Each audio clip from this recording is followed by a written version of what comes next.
ಹಾಗೆ ವಿಪಕ್ಷ ನಾಯಕ ವಿಧಾನಸಭೆ ವಿಪಕ್ಷ ನಾಯಕ ಆರ್ ಅಶೋಕ್ ಕೂಡ ವಾಗ್ದಾಳಿ ನಡೆಸಿದ್ದು. ಲೋಕಾಯುಕ್ತ ರದ್ದಿದೆಯಲ್ಲ, ಇದು ಪೂರ್ವ ನಿಯೋಜಿತ ವರದಿ, ಮೊದಲೇ ಪ್ಲಾನ್ ಇತ್ತಿದ್ದೊಂದು ವರದಿ. ಇದು ಇವ್ರದ್ದೇನ್ ತಪ್ಪಿಲ್ಲ ಅಂತ ಅಂದ್ರೆ ಈ 14 ಸೈಟ್ ವಾಪಸ್ ಯಾಕೆ ಪಡೆದ್ರು? A1 A2 A3 ತಪ್ಪಿಲ್ಲ ಅಂತ ಲೋಕಾಯುಕ್ತ ಹೇಳುತ್ತೆ. ಲೇಔಟ್ ಅಕ್ರಮ ಅನ್ನೋದು ಗೊತ್ತೇ ಇಲ್ಲ ಅಂತಾರೆ. ಸಿದ್ದರಾಮಯ್ಯ ಒಂದು ಫೋನ್ ಕಾಲ್ ಕೂಡ ಮಾಡಿಲ್ಲ, ಹಾಗಾದ್ರೆ ಸಿಕ್ಕಾಕೊಳ್ಳೋಕೆ ಅವ್ರು ಮೂರ್ಖರ ಅಂತ ಕಿಡಿಕಾರಿ. ನಾವು ಇವತ್ತು ಡಿಮ್ಯಾಂಡ್ ಮಾಡ್ತಾ ಇದ್ದೀರಿ, CBI ತನಿಖೆ ಕೊಟ್ಟರೆ ಮಾತ್ರ ಸತ್ಯಾಸತ್ಯತೆ ಹೊರಗಡೆ ಬರುತ್ತೆ.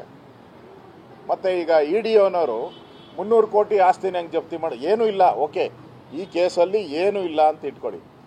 CBIನವ್ರು ಯಾಕೆ ಅಲ್ಲ, EDಯವರು 300 ಕೋಟಿ ಆಸ್ತಿನ ಜಪ್ತಿ ಹೆಂಗೆ ಮಾಡಿದ್ರು? ಹೆಂಗೆ ಮಾಡೋಕ್ಕೆ ಸಾಧ್ಯ?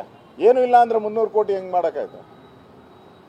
ಇದರಿಂದ 3,000 to 4,000 ಕೋಟಿ ಅವ್ಯವಹಾರ ನಡೆದಿದೆ ಮೂಡಾದಲ್ಲಿ, ಸಿದ್ದರಾಮಯ್ಯ ಅಂಡ್ ಅವರ ಗ್ಯಾಂಗ್. ಇದೆಲ್ಲನೂ ಮುಚ್ಚಾಕಕ್ಕೆ ಪೂರ್ವ ನಿಯೋಜಿತವಾಗಿ ಮಾಡಿರುವಂಥದ್ದು ಇದು ಸ್ಪಷ್ಟವಾಗಿ ಕಾಣ್ತಾ ಇದೆ. ನಾವು ಇವತ್ತು ಡಿಮ್ಯಾಂಡ್ ಮಾಡ್ತಾ ಇದ್ದೀರಿ, CBI ತನಿಖೆ ಕೊಟ್ಟರೆ ಮಾತ್ರ ಸತ್ಯಾಸತ್ಯತೆ ಹೊರಗಡೆ ಬರುತ್ತೆ.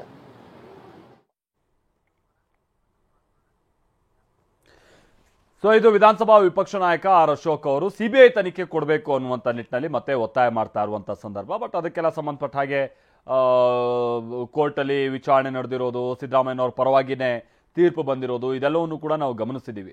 ಹಾಗಾಗಿ ಈ ಹಂತದಲ್ಲಿ ಈಗ ಮತ್ತೆ ಮುಂದಿನ ಕಾನೂನಾತ್ಮಕ ಹೋರಾಟವನ್ನು ಹೇಗೆ ತೆಗೆದುಕೊಂಡು ಹೋಗೋಕ್ಕೆ ಅವಕಾಶ ಆಗುತ್ತೆ ಅನ್ನೋದನ್ನು ನೋಡಬೇಕಿದೆ.